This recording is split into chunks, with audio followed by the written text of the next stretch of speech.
26 years. Can you say your name? Oh, please? sorry, my name is Karen Fletcher, I'm from Barnsley. I've lived in my home for 26 years, since my daughter was 4. We moved in after we were, we were almost made homeless, and it was a temporary thing. But like John Lennon said, life's what happens while you're busy making other plans. We didn't plan for the situation we were in. I have arthritis. Sorry, I should have chosen the parents better. My husband had an accident. He was desperate to get back to work. We went through every quack and crackpot within miles of our house. Eventually somebody said, what we can do is we can inject this stuff in your back, a painkiller, and it will either have no effect or you'll be fantastic. No, that was a lie. What it did was it gave him a condition called arachnoiditis, because they injected a substance called decapedron, which is contraindicated, but nobody told you that. So now he has this condition called arachnoiditis. For 30 years we shared a bedroom, we shared a bed. The final straw came the night I couldn't sleep, I turned over, and I breathed deeply. I breathed out deeply. It was a deep sigh. It was a pain sigh. He literally almost shot through the wall because my breath caused him so much pain. I now sleep in a bedroom that is 9 foot by 6 foot. The only reason I can sleep in it is because I'm 4'11" and I can get in a kiddie bed. Honest to God, I don't sleep in. My bed is not. It's only 5'6" long. Because I can't fit it. It's only 2'6" wide. It won't fit in any bigger.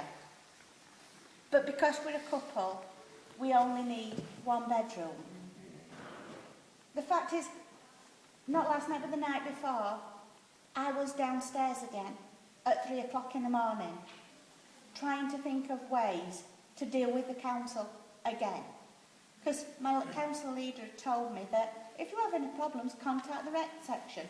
I've had my notice seeking possession. I'm now on the next stage, which is a letter threatening me with eviction.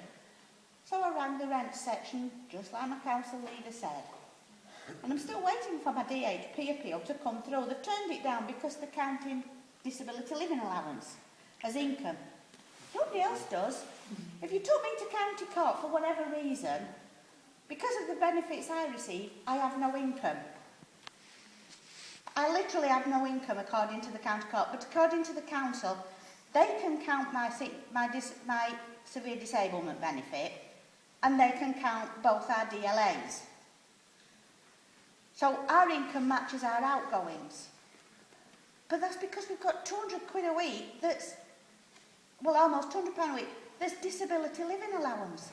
It's for the things we can't do. Like, what do you do when you can't eat? Okay, so you can't cook.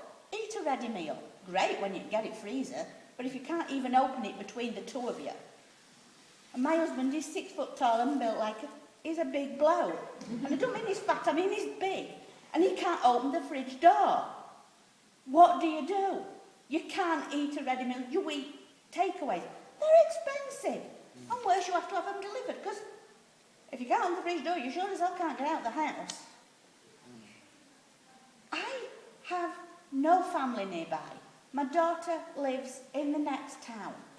If she wants to come and visit me, it would take me about 30 minutes to drive to her house. It would take her, because she doesn't drive, it would take her 2 hours to get to me. And there's nothing she can do because that's where her husband works. What does he do? Give up his job? They can't come and live with us. The house isn't big enough. We can't live with them. They live in a 2-bedroom flat and they have a son. So my network is the people around me. It is all I have. We have no other family. There's just the 5 of us. And 3 of us don't even live in the same town. And they tell me I can move. Well, great, I'll move. But where? I live in a town with almost 2,000 people on the waiting list. And in the average week, there are 10 suitable properties in the whole of the area. Not in my village, in the whole of Barnsley. In a town of 250,000 people, there are 10 houses. And most of those, I've been down the will rehouse your route before my house was adapted. They offered me a bungalow. It had 6 steps up to the front door and 5 steps up to the back door. I mean, I wouldn't, if I got in the house, don't even ask me, I rang local removal firms just to move within my village, because I would need someone else to pack up for me. Would cost me £1,000. I don't even know where the next... I live from week to week, and I'm supposed to find £1,000.